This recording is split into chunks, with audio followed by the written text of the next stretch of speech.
for watching. I've got a 1962 Royal Custom today. We've repainted this one in Mambo Pink, so this is not the original color, but this is what the front logo looks like.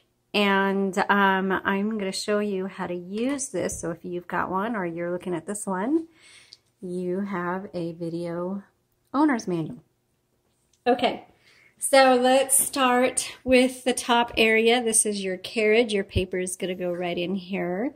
This has magic margins, which I'm going to show you how to use here in a moment.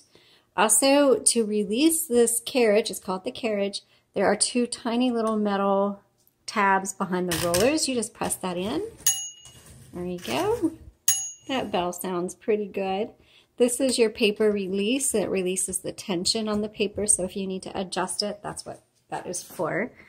Then on this side, here's your return handle, and it's going to either advance 1 or 2 lines, depending on how you have it set right here, okay?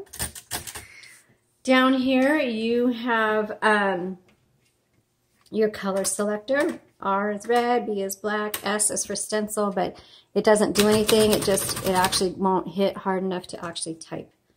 It also has tabs, but on this typewriter, I got some ink on there, and I'll fix that. Instead of calling tabs, it's called columns, and so here's your column button, and it has the magic column set, which is like the magic margins, excuse me, which I will show you how to use here in just a moment. And then touch control just determines how hard these type bars are going to strike your paper. Now I'm going to go ahead and pop open the top and show you the inside.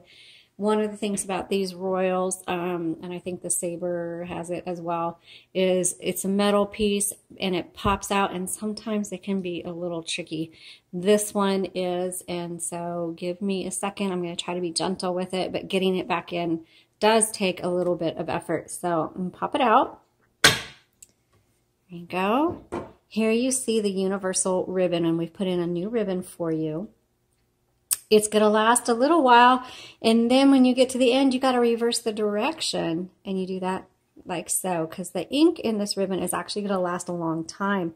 And so you just go back and forth, keep reversing the direction of your ribbon. You should be able to reverse it dozens of times before you need to replace it. When you do replace it, you can get replacement ribbons on our website at jotandtillatypewriters.com.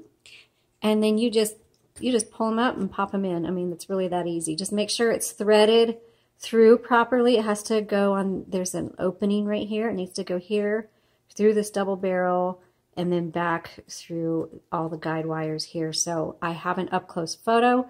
If you go to the link in the description and look at the product listing, you can see photos in there. Even if the product is sold, you should still be able to see the photos. Okay, so that is how you do that. Now, there are, when you put it back on, you'll see there are these metal doohickeys sticking out, okay? That goes, and you'll see exactly where they go. There's some metal pieces right here. I have learned that it's just doesn't always line up perfectly, and so you just gotta press in just a little bit here while you snap it. Oh, that in went nice. So then it snapped right in, okay? Okay, let's go ahead and do a typing demo. Okay, let's do the typing demo. So we just put the paper in right here, and you just pull it through, and it pulls through so nice. And this is nice and even, so I don't need to adjust it. I mean, if you want, you can adjust it just a hair. There we go. So now let's set our margins. These are magic margins, so it's pretty easy to set. You just put it where you want it set. Same with the other side. Let's say I want to come in and just hit magic margin, and it's set. But these are pretty narrow margins. So let's say you want your margins wider. There's one extra step you need to do. So go to the side you want, push down the magic margin while releasing the carriage. And then go to where you want to go and release. And that will set your new margin. Okay, same with the other side. Press down while releasing the carriage and release. And so now that's your new margin. There we go. Very simple. Same with columns. Columns is the same as tabs. So I'm going to hit this column and see where our tab is set. So I have one set there, and that's the only one. Oops. So let's say you want to clear all your columns. Just hit column clear.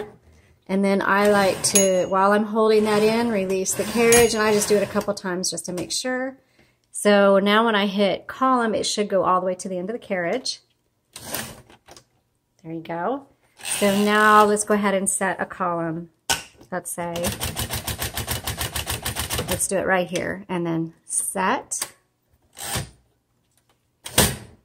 And the reason I'm putting my hand here is in case it didn't set. I don't want the carriage to fly. It's on a tension. It's called a drawband. And so sometimes it has a tendency to fly if it's not properly set. And that's just hard on the typewriter. So I put my hand there whenever I do something like that just to make sure it was working. Okay, it's habit. Let's go ahead and type. So this is a 1962 Royal Custom M. Oh, sorry, I can't see the keys very well.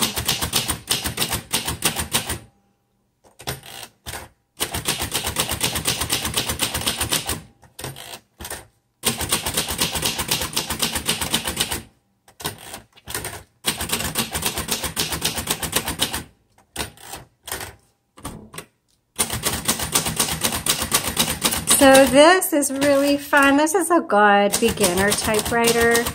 This is going to be good for, it's a manual, so it's a little bit harder to type on, so I wouldn't use it for young kids. But older kids, preteens, teens, they would really love this. This would be a great typewriter for them.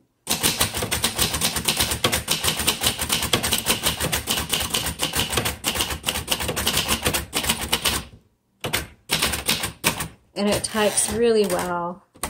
So even if you're an older kid, 40s, 50s, you would still like this. Even if you've got some typing projects, this works really well. I mean, definitely for that. But for those of you, I know we get a lot of beginner typers, and so this is a good option for those of you who are in that situation. So let's go to red.